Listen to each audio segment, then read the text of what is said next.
Well, I was wondering from yesterday's call and also from what Jeniv sent earlier, some kind of printout. Um,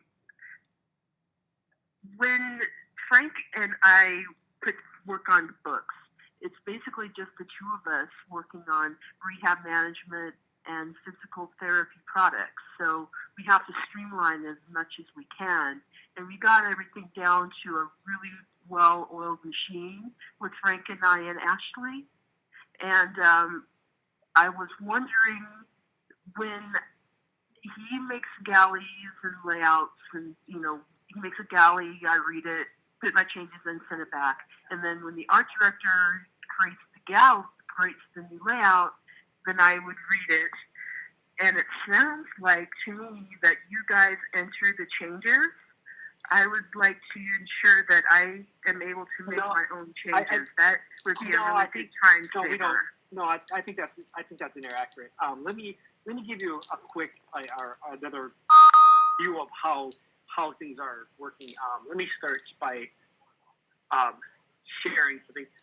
I forgive me. I have not. I didn't share. I didn't sync my training folder, so I'm just going to show you using a different folder. We're just going to pretend that this is how your folder is.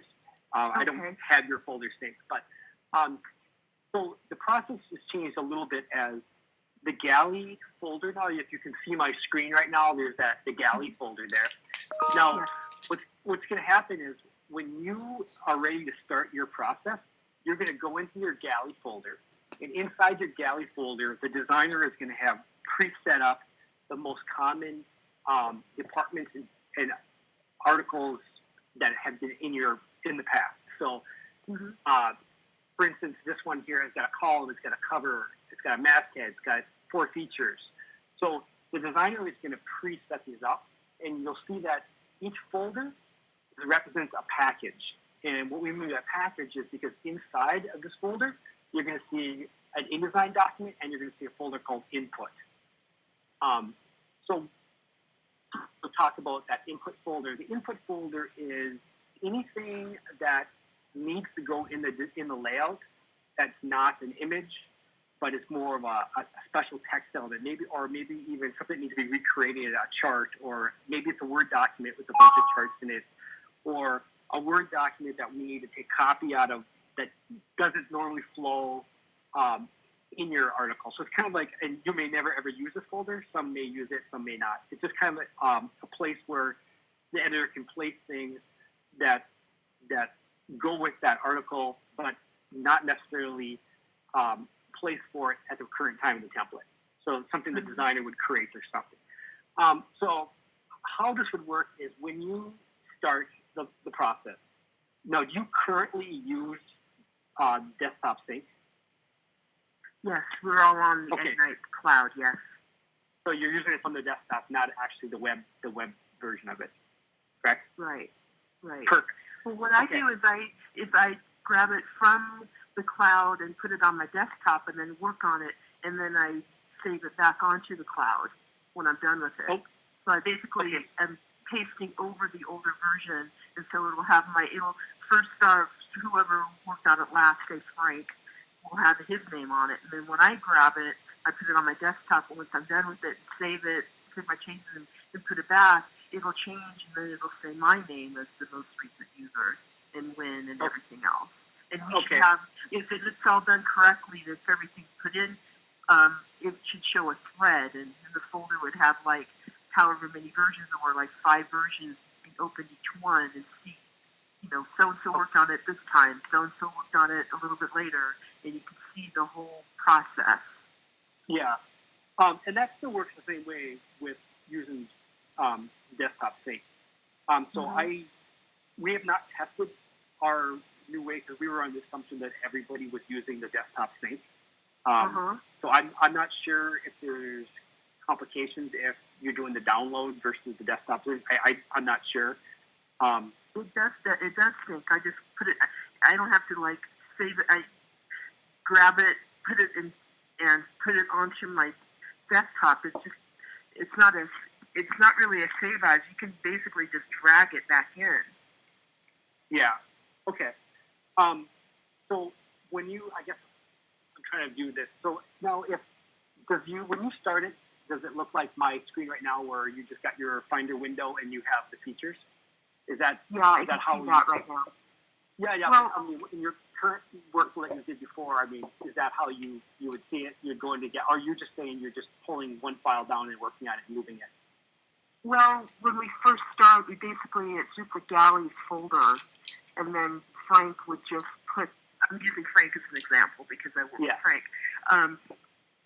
It would just be a galleys folder, and we have a galley template that we already we made, and he would create the text and name it, and they would all be in the list of galleys, and he would email me saying the galley for blah blah blah is ready for you in the galleys folder. I would grab it, open it, read, save it to my desktop, read it, do whatever I need to do, put it back, save it, it would have my name on it, and then there would be I would create another folder called Ready for Ashley. Ashley was our director. And then move it into that folder, and then I would reply back to Frank's email saying, read, change, entered, move to Ready for Ashley. And Frank and Ashley and I would all be on that email, so we'd all be on that same page. And then she would use that and create a layout. And then Frank and I each have our own separate folders. Ashley would create the layout and give them to Frank first, and they would all be in Frank's folder. And then when he would be done, then he would finish it and email to me, the layout is ready for you in the Debbie folder. He would move that layout into my folder. I would grab it, open it, do what I need to do, make my changes, finish it, move back. And then there would be another folder called Proofed. And then once I'm done with that layout, I would take it out of my Debbie folder, move it into Proofed, do the same thing, reply back to the email, read, changes entered, moved to Proofed. Everybody would be on the email. And I would say I would make all of my changes. And if there was some kind of change that I couldn't do, I would note that on the email for Ashley to enter. I would say, Ashley, please enter, I don't know, if an extra line was created or something, or some kind of crazy whatever that I wasn't able to do. I don't remember examples, but just whatever, something. Yeah. Usually, I know what it is. Usually, page numbers on the bottom, sometimes they wouldn't be able to be changed. I can change the months in the, there's a part in the template where you can go in and change that, but not the actual page numbers. I think that's an art director thing that's done when she sets the layout. The art director should be doing all of the page pagination and everything. So I get right, but then I would make a note of what I did, and then I would make it, when they come back during internals or whatever, then I would make sure that those changes were made. Yeah. But the ones that I couldn't do, but I mean the ones that I can do, I'd rather do myself because it saves a lot of time. Yeah. So there's just a few. It sort of follows this workflow, but there's just a few adjusts we've made just because. The future that we'll be moving to the in-copy workflow, this will help us transition to that. So I'll kind of show you the new process here. So let's pretend, and this could be either Frank or you, and obviously you and Frank both have different roles, but you'll kind of see, you may say, well, I don't do this, but Frank does it, but I just kind of want to show you what Frank does so it all kind of meshes together. So what's going to happen is when you first start your issue, you're going to go into your galley folder. Inside your galley folder, your designer is going to set up all these preset templates up. And I guess I don't really want to call them templates. These aren't templates. These are pages. These are going to be the files that are going to be used live in the book. So as we're using HR for example here, you see the editor is going to select the file that we're going to start on.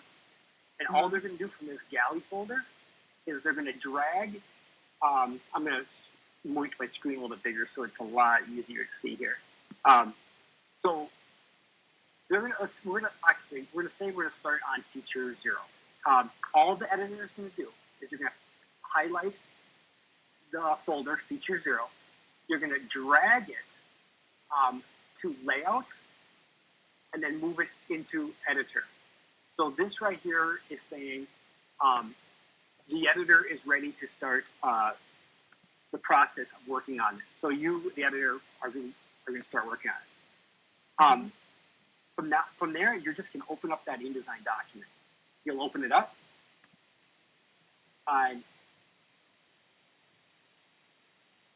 Then you're just going to bring in your text. You can copy your text in. The styling is all the same, so it'll match up with the style of your book. So you just paste in your title here. If you're, your title below, if you paste it in there, it would just paste in the style of the deck. It could paste in the style of your body copy. Or if you have a long body copy in a Word document, you could just paste all the copy right inside this body copy here. And then you have a style palette that you can just style your text with. So, for instance, let's say I just, for some reason, I'm getting some weird fonts. My default is this. I'm just going to try to find a different default font here. Okay. So let's say that you typed in hello, and you wanted this hello to be a subhead. You would just choose the subhead, and it's going to change into the subhead. For some reason, my fonts aren't loaded right, so it's not going to work. I don't know why that's happening, but it'll match the style of your font when you do that. If you have a pull quote as well, it'll match that by just using the paragraph styles. Have you used paragraph styles in the past? Yeah, a little bit. Yeah, we do some of that when if something in, say, the layout, again, if it wasn't done, if there was some kind of style something or other that was incorrect when I read it, then I could do that as one of my changes. It's correct. So are you the person that normally starts off the process for the text, or is that Frank? Usually it's Frank. He's usually the one that first reads it and then passes it to me. Gotcha. I gotcha. Okay. So like this part, you may be bypassed because it's already been done by the time you see this. So we'll pretend I'm Frank right now. So what the editor here would do would pour their text, do what they need to do, save it and close it. I'm not going to save it because I don't want to mess up this person's layout here. Right. Then what they'd do is they would go back into, they're still in that design folder. You would highlight the folder that you were working on, which is the Feature 0. And now it's ready for the designer to work on. You would move it to the design folder, and it puts it in the design folder. So now you'll see Feature 0 is in the design folder. So now the next step from here is we just need to let the designer know that the package is ready for them. And all you do from here is you highlight that InDesign document, you right-click on it, and you hit View in Cloud. From here, Ignite is going to open up the cloud, and this is where the communication is going to be sent through. So you won't have to send an email. So you'll see it open up. So from here, you would just use the @ sign, and then you would type the name. If it's going to go to Quinn, you would just type in my name, and you type in any instructions. You would say, this is ready for layout. Please put this image here. Here's any kind of instructions you want here. You could also write somebody else's name. You don't have to, maybe you wanted to let me know and Frank know. You could also do, at Frank Long, and then both would know. So I'm just going to not mention that because he's not part of this group, so I won't let his name in there, but you would just do the same. You would say at Frank, and then you could have that message there as well. So what this is going to do is all conversations on this layout will be listed here, so people can go back at any point in time and say, oh, I see that that this needed to be done, or this was done. And why this is important is if your designer is so sick and the backup designer needs to come in, or if maybe Steph or me in Duluth here need to step in, we can just go in here and see the whole what's going on with the file, so we don't have to track down people, ask people questions about what's happening. And then you hit post. What that's going to do, it's going to send the designer an email, say, hey, this is ready for you. And then from this point, the designer is going is going to make any of those corrections or do anything that you've asked for in that layout.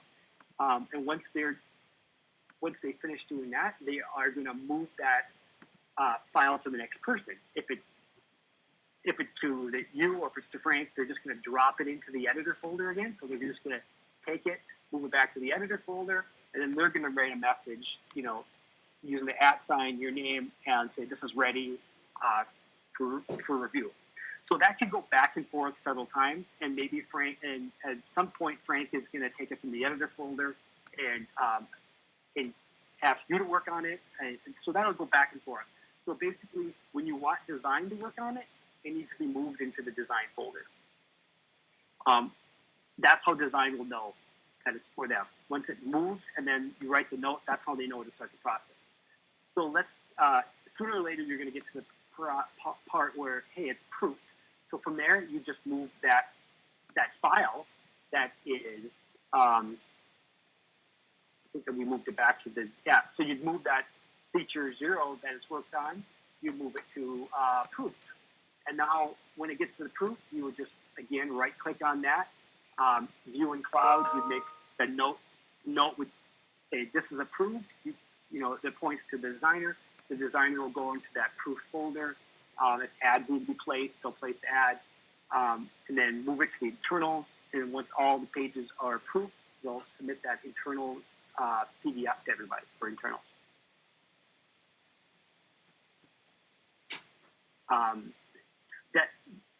Does that sound? So it's somewhat familiar. I mean, it's somewhat the same process. There's just a few steps that have been removed, I think. It sounds like it. It's basically, instead of an email, we're writing notes inside the layouts and the galleries themselves. Well, yeah, it's actually not in the layout. It's on the metadata of that layout. Right, exactly. Yeah. And then instead of you giving the designer a file and the designer taking that stuff and put in, the file that you start with is actually the live file for that book. So you'll get templates that are set up for your styles and all that stuff. And again, you may not see that part because if Frank starts that piece, he'll be the one seeing all that. Okay. So once we get going on this, it will start making. I'll start seeing it, and then we'll know a lot more sense. Exactly. Yeah, it's hard to once you start at a high level like this, but once you start doing it, you're going to realize the thing. And like I've been telling all the editors, once you start your book and there's any questions, just give me a call. I can jump on the phone and I can help walk you through a piece. Or I'd rather do that than have you spend 30 minutes reading through a Word document trying to figure something out. It'd probably be easier just to give me a call and I can help you with that. Okay. But it seems pretty reasonable, yeah. Yeah, it is. I mean, I think once you start doing it, you're going to see that we've actually cut some steps out that were there before that will save time on your time as well as the designer's time. For images, you'll also notice that we have a folder called images. So basically what that is that you're going to see a file. So feature 0 here in the images folder, that we went with that feature that were supplied by an author or somewhere else, you would just drag those images in there. Stock photography, if you want the designer to find some stock photography, you could give them keynotes inside the metadata when you write that layout message. You could say, hey, we're thinking of some art to this page. Keywords are this, this, and this. They'll track down some stock art for that if you guys use stock art. Okay. And all of this would be easily accessible after we're done internally, because once the internals process is done, then I post the layouts online so that you guys could create the digital version of the book. And basically, it's just copying and pasting the layout and the images into another template so we can post it online. It kind of looks a little bit different from from the layout, of course, but everything fits in there and with links and things like that. Yeah, I'm not sure about the digital process. I believe that is something that's still trying to fine tune. Jeniv, are you on the call?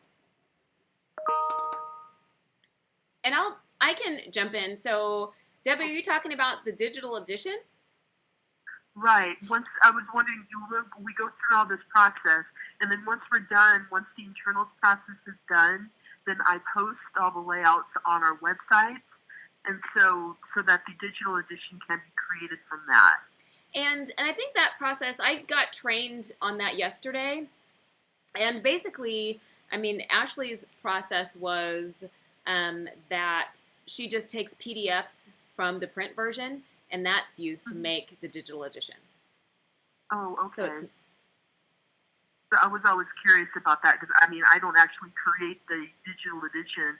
I just post the layouts as part of the things that I post. Okay. But Ashley always wants me to post the layouts with links as early as possible so that she can create links so that, sometimes we have boxes at the very end that say to see references are available online at, so she can create a link to that. Okay. You know what I mean? I do, and hers are different. We'll talk about that offline. So HCL won't be doing anything with our digital editions right now. That may change in the future. So I'll connect with you separately on the DEs. Okay, but these are accessible for me when the time comes for me to post them. Correct. Yeah, Okay. there'll be, and that part of the whole process isn't going to change. I mean, you'll still have your issue folder, you'll still have an archive folder, and all that stuff. Okay, great. Especially archives, if we tend to use a lot of older images, especially when we do things like the product guides, and we do a lot of pickups. Yeah, and things yeah. like So that. that'll Showcase. The only real difference is how we're moving the folders as a package, and how we'll be using setup templates, fresh start, not picking up old layouts and using them as new pages. So. Okay. Great. Thank you. Any other questions? This may be another conversation for a later time with Eli, but he was mentioning also that you guys are going to be working on newsletters. Is this not really something that we can talk about yet? I was wondering how that will go with you guys. And I can jump in here too. That's separate, Debbie. There's a different part of the HCL team that will be doing that. Jeniv and Quinn will just be handling the print. Okay, great.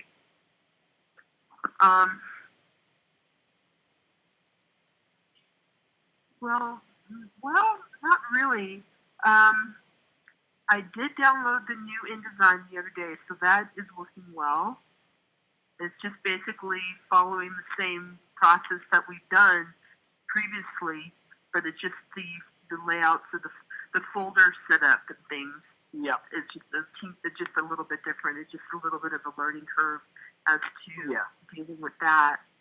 But it seems to be about the same. That's what Frank said as well about when he had his meeting with you guys. It sounded like it was very similar to what we've already been doing. Yeah, exactly. You'll see that there's not a whole lot difference in. And as you work with your designer, you guys will actually fine tune to be more brand specific in the within this workflow as well, because you may find something else that's going to save some time that works especially for this magazine, but not necessarily works for our other magazine. So we kind of use this as a starting point, and then we'll drill down to more brand specific tweaks as we move on. Okay, that sounds like a good idea. And I don't have the production schedule in front of me. Are you finished with May issue now? or are you wrapping We're things about up? to start, I think, and it's our buyer's guide that we're. That's right, starting the up. buyer's guide. You're right. That's right. Yeah, Now I for remember. rehab management. It's coming back to Okay. me now. I had too many magazines names in the last 9 days. Yeah, a lot of them, definitely.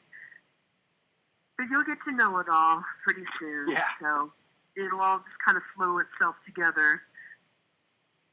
Yeah, it will.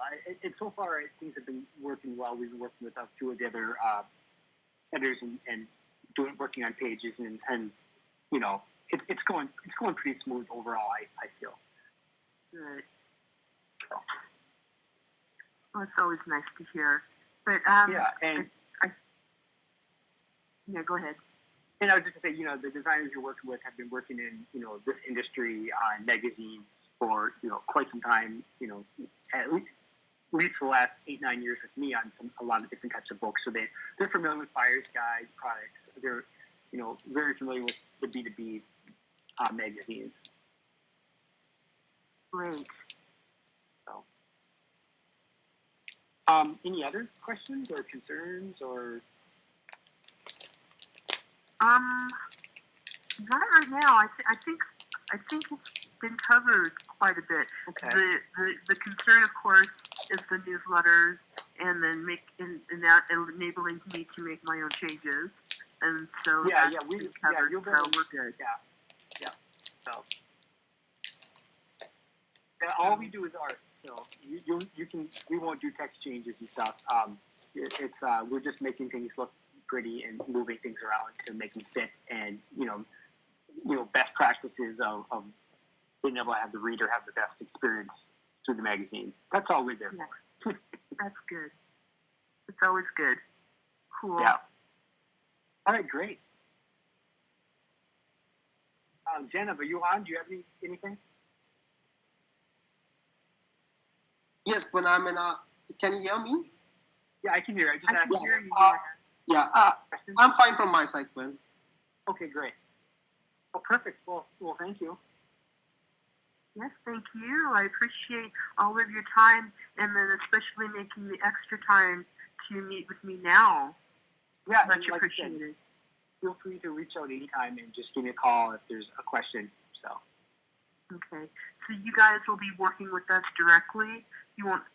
It won't be a staff of others you're leading, or you guys are just assigned to us along with your others, or how does that work? Your designer, I believe. I don't have it listed in front of me. They'll reach out to you shortly here. Jenna, do you know the designer yet for this book?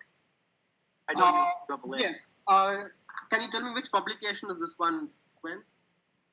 Rehab management and physical therapy practice. Yep. All right. I don't have the word So document in front of me. For But RM, it's Mamani, and for PTP, it's Ram Prabhu. is there a reason why? Just throwing this out there, they don't have the same designer for both books. Is there a reason, or is it just production-wise, or? No, Quinn, based on the sensitivity and other things which we have considered, but if you want to make both of these publications to a same designer, then we will have to again shuffle the publications. Yeah, and I guess that's something, it may be more beneficial for the editors to have one designer for both books versus two. I mean, that makes sense. Yeah. I would think that would make more sense to have the same designer for both books. So. Okay. Especially when we get into September, October, when things get really crazy. We will both be probably doing both books at the same time, so it might be helpful. Yeah. Yeah, so I think it might be beneficial just so you guys can develop the streamlined way you do both your books instead of having two different designers. I think that would help. So We can, Quinn. I will make the changes accordingly. Okay, yeah, just take a look at that and just make sure it works out with other publications as well. Yep. So yeah, answer the question is you're going to have a designer that you'll use all the time. There will be a backup designer to fill in, and you'll have support from us here in Duluth if you have any questions or concerns, or if if something doesn't seem like it's getting done, if there was a miscommunication somewhere, you can always come to us and we can help through that process. Oh, okay. You're saying Duluth? Where exactly are you guys? I'm in Duluth, Minnesota. Oh, Minnesota, really? Yeah. Wow, you're scattered all over. Oh, yeah. The company is in 48 different countries, so it's everywhere. Wow. Yeah. That's nice. We're at about 100 and some thousand employees, so it's getting bigger. Wow. Amazing. Yeah, it's crazy. Yes. And the designer will, I think we covered this before, but the designer will also usually work 10-hour shifts, so they'll overlap sometimes before you start or at the end of the day, depending on. And again, I know a lot of editors have, you don't have a set time because sometimes you're working, I've noticed, at 10 o'clock at night, but their designer will be a certain period that tries to match your time zone, just to let you know. So they're not working, as a whole different time than you are. That's much appreciated on that end, definitely. I personally tend to have later hours, it's just my preference, and others tend to work earlier. But that's just me. Great. Well, I think that's perfect then. Great. Okay. Well, if you don't have anything else, you can close out the meeting and you can have a great weekend. You too. Thank you. Okay. Thanks. Thanks, Tanya. All right, you're welcome. Have a great weekend. You too. You Bye. too. Ready. Bye-bye.